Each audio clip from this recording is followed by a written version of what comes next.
ប្រតិបត្តិព័ត៌មានស្ដីពីស្ថានភាពធាតុអាកាសសូមគោរពជំរាបជូនអំពីស្ថានភាពធាតុអាកាសនៅព្រះរាជាណាចក្រកម្ពុជាសម្រាប់ថ្ងៃទី27ខែមិថុនាឆ្នាំ2026ព្យុះទី8ឈ្មោះ Higo T2608 ដែលកន្លងផ្លូវដើររបស់ព្យុះនេះស្របនឹងព្យុះទី7ឈ្មោះ Meghala T2607 នៅបន្តមានឥទ្ធិពលលើរបបខ្យល់មូសុងនិរតីដែលបក់លើឈូងសមុទ្រ Bengal សមុទ្រ Andaman សមុទ្រចិនខាងត្បូងអាងទន្លេមេគង្គសមុទ្រកម្ពុជានិងលើព្រះរាជាណាចក្រកម្ពុជាព្រះរាជាណាចក្រកម្ពុជាពុំស្ថិតនៅក្នុងគន្លងផ្លូវដើររបស់ព្យុះទី2នេះទេស្ថានភាពបែបនេះនឹងធ្វើឲ្យធាតុអាកាសចាប់ពីថ្ងៃទី27ដល់ថ្ងៃទី29ខែមិថុនាឆ្នាំ2026មួយតំបន់វាលទំនាបសីតុណ្ហភាពមធ្យមបរិមា26អង្សាសេនិងសីតុណ្ហភាពមធ្យមអតិបរមា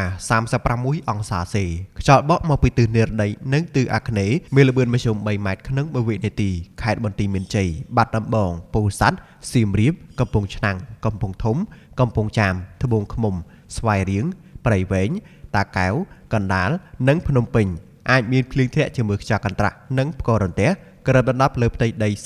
40% ពីតំបន់ខ្ពង់រាបសីតុណ្ហភាពមធ្យមបរិមា24អង្សាសេនិងសីតុណ្ហភាពមធ្យមអតិបរមា35អង្សាសេខ្យល់បក់មកពីទិសនិរតីនិងទិសអាគ្នេយ៍មានល្បឿនមធ្យម3ម៉ែត្រក្នុង1វិនាទីខេត្តកំពង់ស្ពឺបៃលិនឧត្តរមានជ័យព្រះវិហារក្រចេះស្ទឹងត្រែងរតនគិរីមណ្ឌលគិរីជួរភ្នំដងរែកនិងតំបន់ជួរភ្នំក្រវាញអាចមានភ្លៀងធ្លាក់ជាមួយខ្យល់កន្ត្រាក់និងផ្គររន្ទះក្របដណ្ដប់លើផ្ទៃដី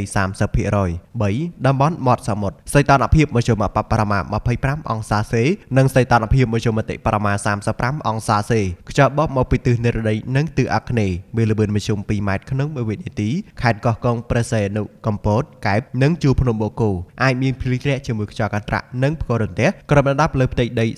45% រលកសមុទ្រមានកម្ពស់មធ្យមបរិមា 0.50 ម៉ែត្រនិងកម្ពស់មធ្យមអតិបរមា 1.50 ម៉ែត្រអាស្រ័យដូចបានជំរាបជូនខាងលើសូមសាធារណជនទទួលជ្រាបជាព័ត៌មានការផ្សាយរបស់ក្រសួងធនធានទឹកនិងអូតុនិយមថ្ងៃទី27ខែមិថុនាឆ្នាំ2026សូមអរគុណ